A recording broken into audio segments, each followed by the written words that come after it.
Desa naik taksi, uangnya membeli nasi. Ayo perhatian ke sini, jangan mikirin dia yang tidak pasti. Assalamualaikum warahmatullahi wabarakatuh. Innal hamdalillah nahmaduhu wa nasta'inuhu wa nastaghfiruhu wa na'udzu billahi min shururi anfusina wa sayyiati a'malina. Man yahdihillahu fala mudilla lahu wa man yudlil fala hadiya lahu. Ashhadu an la ilaha illallah wa ashhadu anna Muhammadan 'abduhu wa rasuluh. Amma ba'd. Seiring puji yang tak pernah berhenti hanyalah milik Allah yang Maha Suci. Senandung rindu yang tak pernah layu hanyalah milik Allah yang Maha Tahu. Segenap sanjung tertumbu hanyalah milik Allah yang Maha Agung.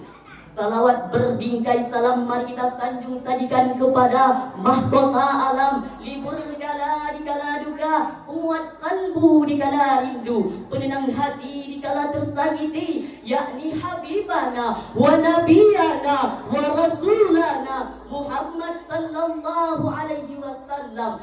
Sang padang pasir yang berdandan tanpa menggunakan pasir. Yang berdandan tanpa menggunakan pasir. Beliau bukan biksu dari Cina, beliau juga bukan Brock Lesnar dari Amerika, beliau bukan Shah Rukh Khan dari India, tapi beliau adalah Habibullah, buah siti daripada Aminah, kekasih daripada Khadijah, yang lahir di kota Mekah pada tahun gajah.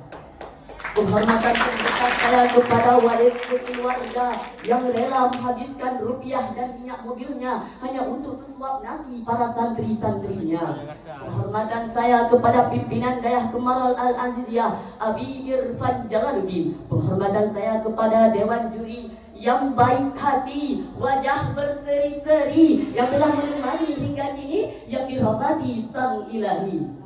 Tidak saya perpanjang mukadimah, langsung saya masuki pidato saya. Sepatah dua patah telah dipatahkan menjadi beberapa patah yang berjudul pengaruh dosa dan maksiat terhadap kemajuan umat.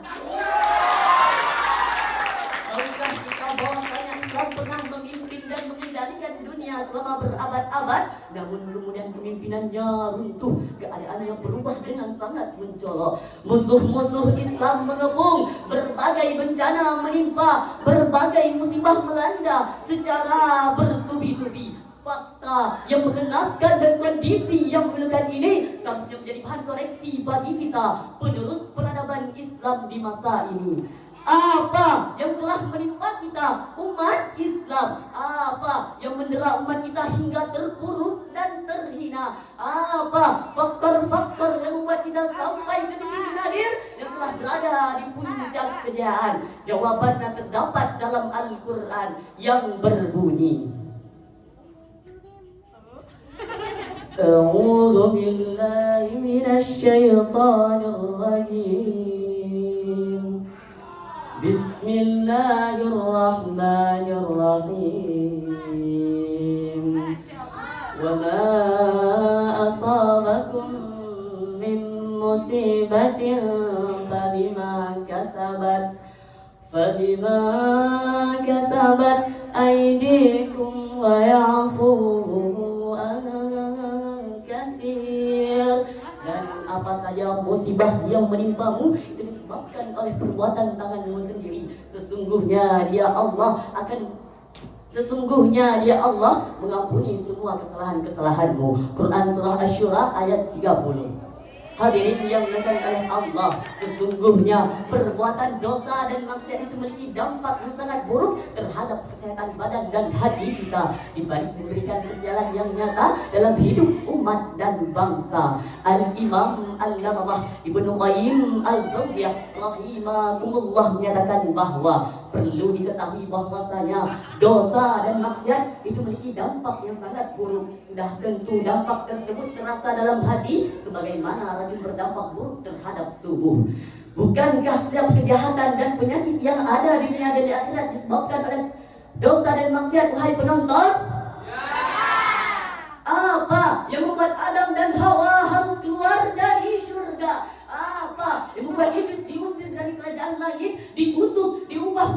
lahir batinnya diganti kedudukannya dari dekat menjadi jauh, dari rahmat menjadi laknat, dari elok menjadi jelek, dari surga menjadi neraka yang menyala-nyala. Apa bumi tenggelam, bahkan air laut menutupi puncak-puncak gunung. Apa yang membuat angin topan menghantam keunat hingga mereka mati berlimpangan di atas tanah laksana batang-batang pohon kurma yang tumbang serta meluluh lantakan tanaman perpohonan, sehingga mereka menjadi pelajaran berharga bagi umat-umat sampai hari kiamat. Apa yang mengirim teriakan keras kepada kaum Samud hingga memotong-motong jantung yang ada dalam dada mereka sehingga mereka mati seketika. Apa yang membuat Fir'aun dan kaumnya tenggelam di laut sedangkan ruhnya dibawa ke neraka jahanam sehingga ruhnya dibakar di neraka jahanam. Apa yang membuat Bani Israil ditimpa bermacam azab dan hukuman, mulai dari pembunuhan, pengawanan, penghancuran hingga perubahan wujud mereka menjadi kera dan babi. Dan pada akhirnya Allah bersumpah dengan firman-Nya, Bismillahirrahmanirrahim. La yab'atsanna 'alaihim ila yaumil qiyamah man yasumuhum su'al 'adzab, yang artinya sesungguhnya Dia Allah akan mengirim kepada mereka orang-orang Yahudi sampai hari kiamat, orang-orang yang akan melimpahkan kepada mereka azab dengan seburuk-buruknya. Quran surah Al-A'raf ayat 167. Hadirin yang dimuliakan oleh Allah, tidakkah kita melihat penderitaan dan hukuman yang ditimpa oleh umat dan bangsa sekitar kita? Bukankah itu disebabkan oleh perbuatan dosa dan maksiat? Sesungguhnya perbuatan dosa dan maksiat telah merusak banyak negara. Banyak sekali masyarakat telah terjerumus dalam kehidupan jahiliyah, baik dalam bidang akidah, pemikiran atau akhlak putra-putrinya. Praktik syirik merajalela dan banyak ditemukan pelanggaran-pelanggaran terhadap sunnah-sunnah Rasulullah SAW dalam bidang praktik bid'ah. Larangan-larangan Allah dilanggar, dosa-dosa besar yang mengandung murka Allah dikerjakan, kefasikan berkembang pesat, kerusakan menyebar luas di rumah-rumah, jalan-jalan, pasar-pasar, dan itu berlangsung tanpa ada menegur dan merubahnya.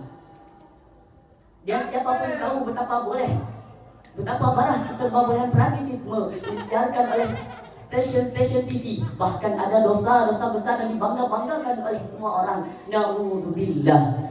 Kesimpulannya ialah